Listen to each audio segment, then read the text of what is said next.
Thank you very much for inviting me here today. This is actually my first SIGINT. I've been coming to CCC events for a while, but this is my first one, and I really appreciate the opportunity to come and talk today. So, about a year and a half ago, I was in Brussels for a workshop that Google and Privacy International hosted. The goal of this workshop was to develop policy language around privacy that Google could use in negotiating with governments. I'm guessing trade agreements and things like that. No one was especially able or willing to give me specific details. But, about user privacy, what sort of protections have to be applied to data on the wire and data at rest and so on, and what governments can and can't do with respect to the data that private or publicly traded companies collect and use in the course of their business. Now, this workshop was held under Chatham House rules, one of which says that I can quote things that people said, but I can't attribute them directly. On the first day of the conference, they offered two tracks. There was a technical track and a policy track. There were a bunch of really sharp technical people there, academics and industry people and independent researchers and like half the Tor project. And while I didn't know most of the policy people, there were a whole lot of folks from the EFF and other good guy kinds of organizations, and I have to figure out if they managed to pick up a qualified slate of technical experts, they probably did a decent job on the policy side too. But you could go to whichever track you wanted. It wasn't, segregated by specialty or anything like that. So we all meet up. It's about 9 o'clock in the morning. There's coffee and about half an hour to meet and greet. And then they sit us all down and they give us an overview of the next 2 days. And they tell us we can go to whichever room we want, technical or policy. And I notice that every hacker I recognize, along with the computer science academics and so on, they're all headed into the tech room. And I'm like, huh. Because, sure, I know a thing or two about Tor, but they've already got half the Tor project. Not to mention the academics there knew everything I know about privacy and then some. And there were even enough people who knew enough about LangSec that even if it came up, they didn't really need me. And apart from that, I'm not really sure what I have to offer. So I decide, okay, since the point of this whole affair is to produce policy language anyway, I'll go see if I can contribute to that. Make sure there's an engineering perspective represented in that kind of thing. Now remember, Chatham House rules, so I can't directly attribute quotes. What I can tell you is that maybe 45 minutes, an hour into the discussion, some fuck up who'd been sitting there fidgeting at the way that things have been going pipes up and says, can we take as axiomatic that it's a bad idea to just up and break the internet? And the whole room turns and says, no. It wasn't quite as direct as that. There was some spirited discussion, but it very quickly became clear that to everyone in the room that was willing to open their mouth, apart from this one fuck-up, the very idea of a global interconnected network was something like a lump of modeling clay that you could squish and mold, shape and reshape by fiat. Never mind that there was only a thin wall between them and a whole room minus one full of engineers talking about the incredibly intricate details and constantly moving parts of this really quite fragile, when you think about it, putative lump of modeling clay. So a little later, this same fuck-up was having lunch, and got into a conversation with one of the other people from the policy room, during which the other person advanced the claim, and I'm pretty sure that they were not being ironic, that mathematics had to be subordinated to national sovereignty.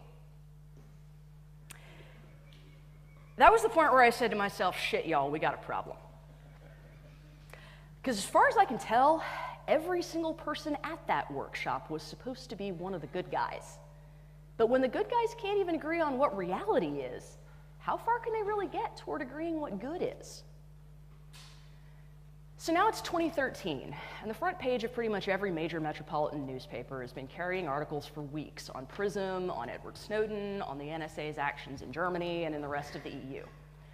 And it's tempting to think that the lines are really clear. The NSA violated everyone's rights, not to mention EU data protection laws. Therefore, NSA bad, therefore everyone else good, which includes Edward Snowden. Therefore, what the hell are all these other countries doing, hiding behind excuses like, he has to apply for asylum from within our country? And then Venezuela comes into the picture, and there's some arguing about trade agreements, and all of Europe's foreign ministers are suddenly very preoccupied, and there's bad news out of the European Central Bank again, and we all come off looking like sellouts.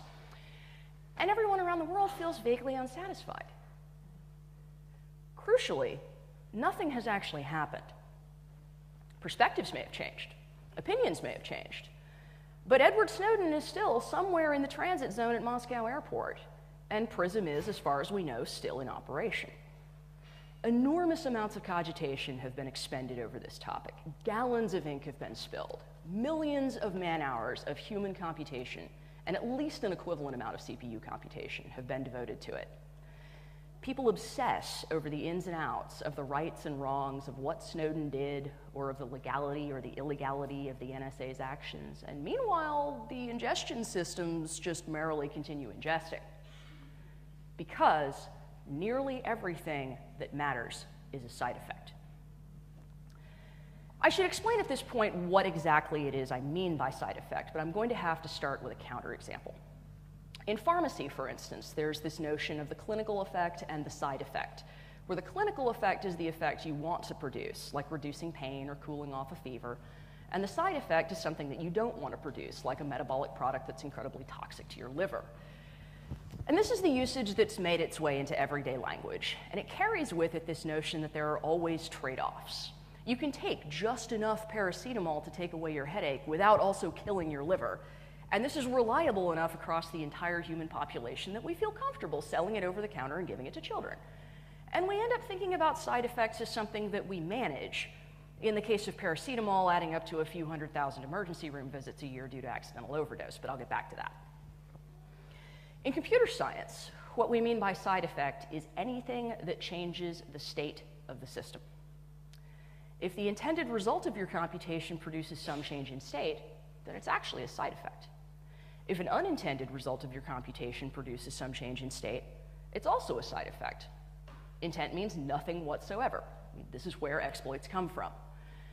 You could have given that person a third dose of paracetamol after they threw up the first two because you were trying to help them with their fever and didn't realize how quickly the stomach absorbs paracetamol. This actually happened to someone I know. Or you could have been straight up trying to murder them. You know, computer science only acknowledges the side effect of the person landing in the emergency room with a failing liver. By the way, she did survive. So this is why, the other day, when a Belgian business news reporter interviewed me about PRISM and finished off by asking for my #1 piece of security advice for Belgian companies, I told him, focus on your responsibility to your customers and follow the OWASP best practices. And I had to explain OWASP to him, which was a little disappointing, but you know, he got the point, which I thought was pretty encouraging. I mean, if you're a European company and a copy of your trade secret algorithm is sitting on an NSA hard drive right now because somebody's Git traffic transited through the States, it's still going to be sitting there tomorrow, and there's not a hell of a lot you can do about that. But you can take steps to harden the machines that that algorithm is executing on right now, and those steps are persistent side effects. They have lasting impact. They matter. And there's an extent to which I feel like I'm preaching to the choir here, because we get that. It's almost like a sense you develop when you observe a system over a long period of time, whether we're talking about a telephone trunk system or the time-sharing systems at MIT or the early ARPANET. All of that is way before my time, but that's fine, because it's not a sense that you have to be in some particular time or place to acquire. I mean, I got mine on IRC. It's network proprioception. Boxes come up, boxes go down, the shape of the network changes, and as you interact with that network and start learning what all of its little flags and options do, how change propagates, you develop an awareness of the state of the system that I think it's really only fair to compare to your awareness of the state of yourself. Certainly from a philosophical standpoint, they're about equally hard to talk about. But I think it's fair to say that hackers who know what they're doing, reasonably competent hackers, let's say, correlate inputs to a system with outputs from that system, and when they can, internal state changes in that system, in much the same way that people who are reasonably self-aware can think abstractly about what they experience, consider their internal responses, and produce some outward response, or not, as the case may be. And for that matter, to learn from their mistakes. I think that in much the same way as Douglas Adams characterized the knack of flying as learning to throw yourself at the ground and miss, it's entirely fair to characterize the knack of hacking as learning how you yourself can fail more quickly until whatever you're analyzing fails in exactly the way you want it to. But having this kind of mindset at all, which is really just the scientific method all over again, nature being obeyed in order to be commanded and all that, turns out to be rarer than you'd expect. At least if you're me, which, to be fair, means that most of the people you spend any time with at all are scientists or hackers or both. And this is not all that large of a sector of the population to begin with. And we're in a funny situation here, where for the last couple of years, there's been an unusually large proportion of international attention paid to the hacker community and hacker culture by people who don't have the faintest fucking idea how we think. There's a saying for this in the United States, armchair quarterbacking. The metaphor refers to the guy who's sitting there in his armchair at home, drinking beer and shouting at his big screen TV what he thinks the quarterback ought to be doing in the football game. I mean, maybe he's played some football, maybe he even coaches kids on weekends or something, but there's this tacit understanding that for all of his rhetoric, even when he's right, he's still just there in his armchair. If he really understood how to coach a team to glory, he'd be out there in the game putting that understanding into practice. And this gets murky in the world of policy, where you can have economists like Felix Salmon who wax rhetorical about Bitcoin without having the first fucking idea what a hash function is, much less how one functions as a component of a billion-dollar financial system. I mean, he literally does not understand what he is talking about, but he understands enough about money, or at least what money means in the parlance of the modern international finance system, that he thinks he understands what he's talking about, and worse, that people should listen to him, even though what he's actually talking about and what he thinks he's talking about are systems as wildly disparate as two very disparate things. If Bitcoin is going to make any sense to you, you have to accept the notion that the levers and dials that financial regulators are used to being able to fiddle with just aren't there. The currency itself is inherently resistant to regulation because Satoshi Nakamoto built that system like a deist god. The parameters of the system, from block difficulty to reward halving time, were built into that system from the moment the Genesis block got written out to disk. And every time I hear one of these armchair cryptocurrency specialists, who may be top-notch economists, but who crucially spend so much of their time thinking about how to manage systems where unit of account and unit of exchange mean the same thing, that the very idea of decoupling those concepts is crazy moon language, talking about how inherently doomed Bitcoin is. I kind of want to come back with, so how many billion-dollar financial systems have you built in the last couple years? I mean, think about that for a second. We live in a world where if somebody comes up with a useful enough idea and reduces it to practice in code that other people can actually use, and enough other people decide it's also a useful idea, a couple of years down the line, it turns into $1 billion in monetary capacity. I mean, obviously, I'm not going to pretend that that's $1 billion worth of state change. It's not $1 billion worth of side effects. A lot of the volume that goes into making that number that large is people chasing bubbles, and it's reasonable to expect the usual sort of outcomes that you get from chasing bubbles, namely other floating currencies disappearing into thin air when people decide it's time to get out.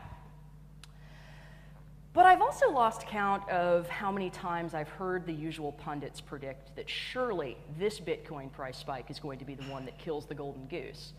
And every time, like clockwork, the damn thing crashes, dusts itself off, and keeps going. It's almost as if being able to move units of exchange around internationally without having to pay rent to the established financial system is something people find value in. Go fucking figure. So it should surprise approximately no one that the next line of defense is, of course, regulation. What surprises me is that it's taken as long as it has. Satoshi did an amazing, unprecedented thing. He designed a protocol that inherently resists tampering. In fact, it's so inherently tamper-resistant that you can't actually regulate Bitcoin. You have to either take over the entire network, or you have to take a step back and regulate the exchanges where people turn other currency into Bitcoin and vice versa, which in fact is exactly what's happening. I mean, yes, at the moment, all that FinCEN is saying is, we want you to register as a money trader. But I'm actually going to divert from my script a little bit and tell a little story that Len told me once. So lockpicking used to be a hobby in England, and there was the obligatory hue and cry from the police saying, "Oh my God, if people are learning how to pick locks, then that's going to increase crime." And so the lockpickers of the UK decided to create a voluntary licensing scheme. And as soon as they were finished with that, the government was like, Nice idea, it's ours now. And now you can't pick locks in the UK without being subject to this licensing scheme that the lockpicking community voluntarily subjected themselves to and then has had used against them ever since then. And I get where the Winklevoss twins are going when they say that regulation means that Bitcoin is maturing as a financial instrument, but I don't for a moment think that that's necessarily good for users. If Bitcoin maturing means that the majority of its users have to rent their liquidity from a regulator-approved set of oligarchs, then Bitcoin's advantages against other currencies are going to evaporate. And if that happens, then the status of the financial system remains a lot closer to quo than it otherwise would. And I can't think of many things that an established rentier likes more than the status quo, because nearly everything that matters is a side effect. Now, I'm hardly going to fault Satoshi for not solving the liquidity problem, in addition to not only solving the double spending problem in a distributed setting, but also doing it in a way that people actually ended up using. I mean, one side effect at a time is fine, especially when you expect it's going to be a big one and you want to find out whether it even works the way you anticipate it will. But this leads me to the next category of people who are suddenly especially interested in what hackers do without giving much thought to why, and that's people who desperately want to stave off any kind of side effects at all. Let me give you a recent example.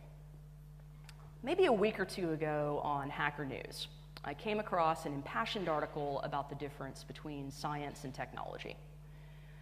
The author's primary claim was that although the process of scientific discovery and the process of technological creation, say performing an experiment to test a hypothesis versus designing and implementing a protocol, although these are both performed by humans who have politics, therefore these processes have political effects because of the human's politics, the outcome of the scientific process is apolitical because nature remains the same no matter what your view of the world is. And I'd even agree with that. But then he advances this claim, and I quote, "TCP/IP et al. Are technologies created by people, smart, well-paid white guys typically, with politics as much as they deny it because they're scientists. You can probably say they've made a blip in our politics. They are inherently political.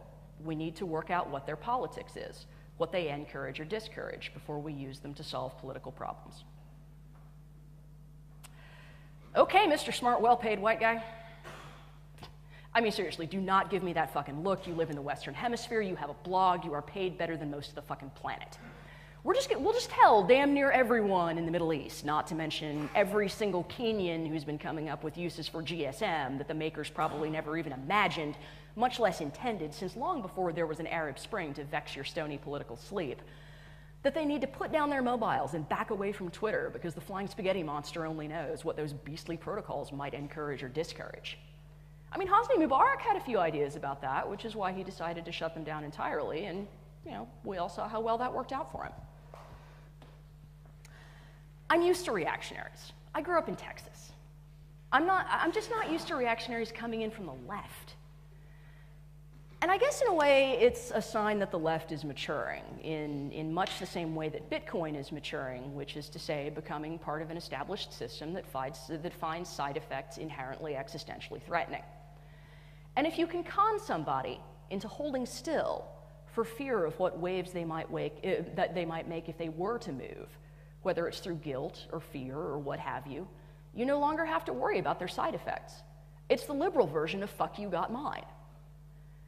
Now, I got my first taste of this right around 25C3, when there was some press coverage of the biohacking work that I'd been doing with lactobacillus.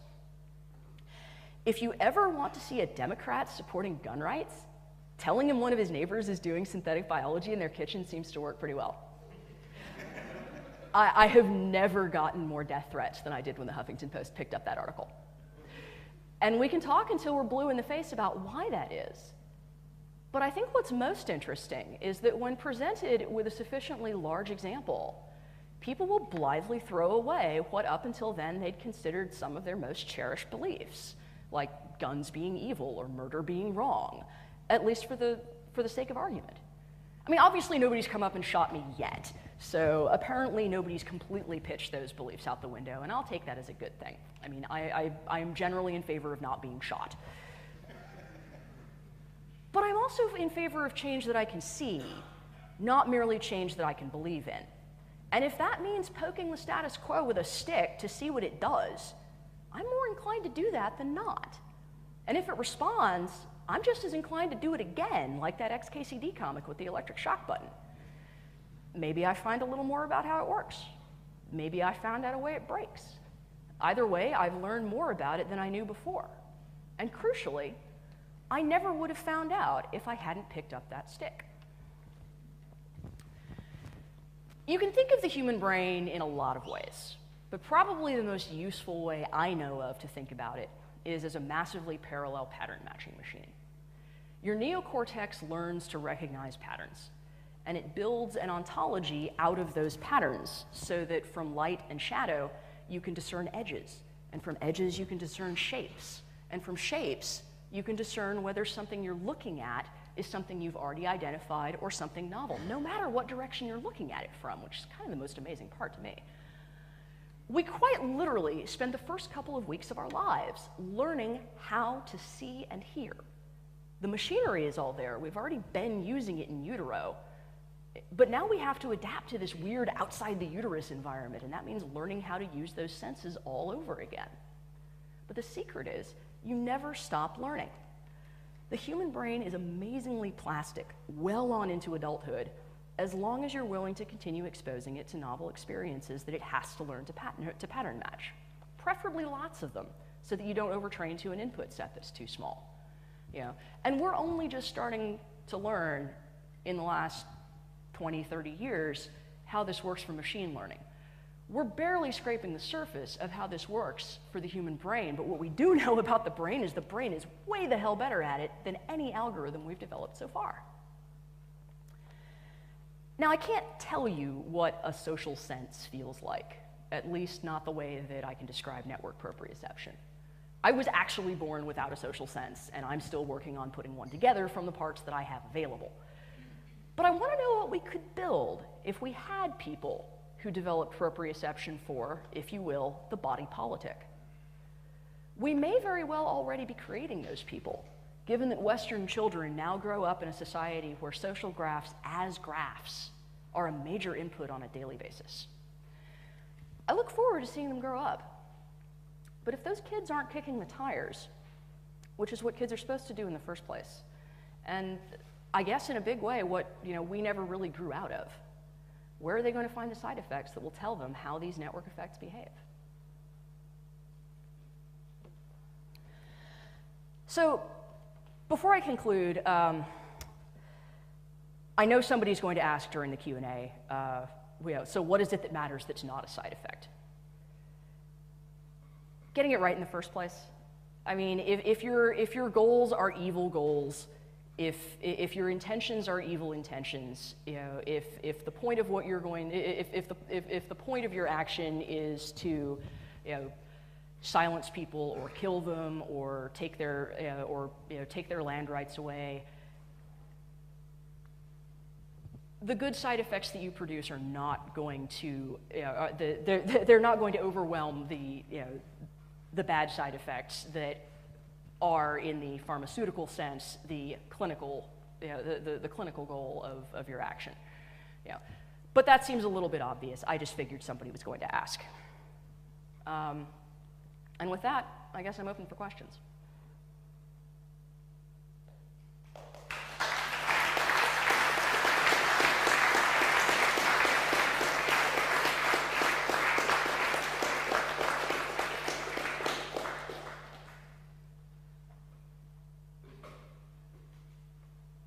Oh, come on, somebody has to disagree with me about something. Yes? So, I think if you do something with bad intent, the side effect will be that the people who are suppressed will revolt, and that maybe... How's that working out? Did I just... Oh, can you please repeat the can you please repeat? Oh, you want me to repeat the question? Oh, right. Sorry, my bad. Okay, it's death before dishonor, nothing before coffee. All right. So the question was, actually, why don't you just go ahead and repeat it, because... So if you do something bad, and if your intent is bad, I believe the answer, what side effect is that the people who are suppressed will revolt, and that will break the system itself. Okay, so the question was basically, you know, shouldn't we, tell me if I'm rephrasing this accurately since you have a microphone now, but shouldn't we expect that if somebody approaches a system with evil intent and produces bad side effects, won't those side effects be sufficient to, you know, to cause the people to revolt? And I think we'd all like to think that, but you know, how well is that actually working out in the United States? I mean, if you'll permit me to kind of spin off into political theory for a minute. So there's a political scientist named Duverger who spent his career studying elections. And he developed a principle called Duverger's law, which basically says that the failure case of a two-party system is... The failure case of a first-past-the-post voting system, like any voting system where whoever gets the most votes wins, even if they didn't get more than half, that's necessarily going to devolve into a two-party system like we have in the United States, and that any other kind of voting system, like ranked choice or anything equivalent to that, you end up with a parliamentary system. And so your failure case is something like Belgium, where if nobody can agree on anything, then you just don't have a government for a while. Now, the US has been a two-party system for well over a century. Canada and the UK have kind of managed to avoid that fate. Like they've still kind of got third parties that, you know, that people try to believe in, at least more so than the Libertarian Party or the Green Party in the United States. But what I find myself observing just watching United States politics is that there's not really two parties anymore. There's one.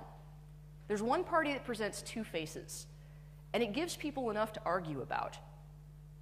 You know, some of which is actually seriously fucking relevant. I mean, you know, when you're talking about, like, you know, your right not to get fired from your job because you're transgender, you know, that's a pretty reasonable thing for people to actually fight for. But there's a lot of there's a lot of other topics that just get dredged to the surface every time it looks like there's going to be some some plausible some plausible competitor in the system, you know. And I think that kind of gets back to what I was saying about rent seeking earlier. You know, the political machine in the United States is an amazing rent seeking opportunity if you're already in it or can get yourself into it. But if you try to challenge that as a third party, you're either going to get subsumed or you're going to get crushed, because that's how the rentiers like to play the game. So what I find fascinating about this, appalling at the same time, mind you, but just fascinating because it's just because like these are algorithms that are just evolving as we're watching them, and it's kind of amazing. You know, Marx talked about religion being the opiate of the masses. Holy damn, America is amazing at building new drugs. So, you know, I don't have a good answer to that, but I think that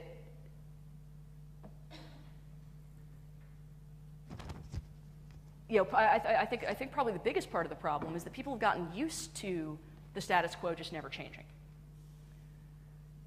I think your answer was good. I can stop now, but yeah, any other questions? Because I could probably keep talking about that for a while. I'd just like to propose that the biggest case of evil intentions with good side effects is called military. It is provably the worst intention, like maximize killing, but then out came things like the internet and porn and kitten pictures. Can't argue with a rich shell.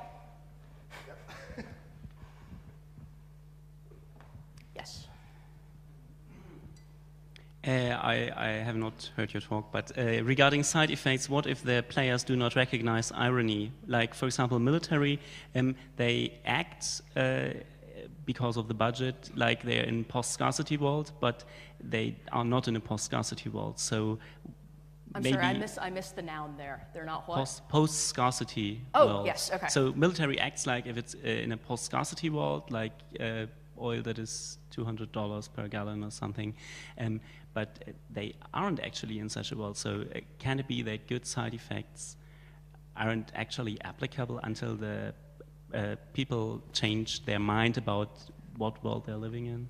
Well, I think you raise a very good point there, that when one player in the game can just up and change the rules and say, I'm interested in your assertion that the weird pricing structure of the military is evidence that they're playing by post-scarcity rules. I'd like to explore that like in depth, and I think we're not going to have time right now, but like later this weekend, I'm very curious about that. But were you here for the distinction that I drew between side effects in the sense that we know? Yeah, I think the point is that maybe the side effects don't apply if the players don't recognize that they are. Oh, they don't recognize them, but they're absolutely still there. I mean, there's a hell of a lot of dead people whenever the U.S. Army leaves a village in Afghanistan. Oh, okay.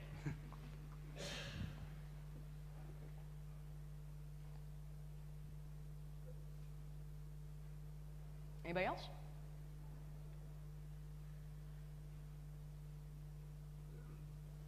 All right. Well, thank you very much.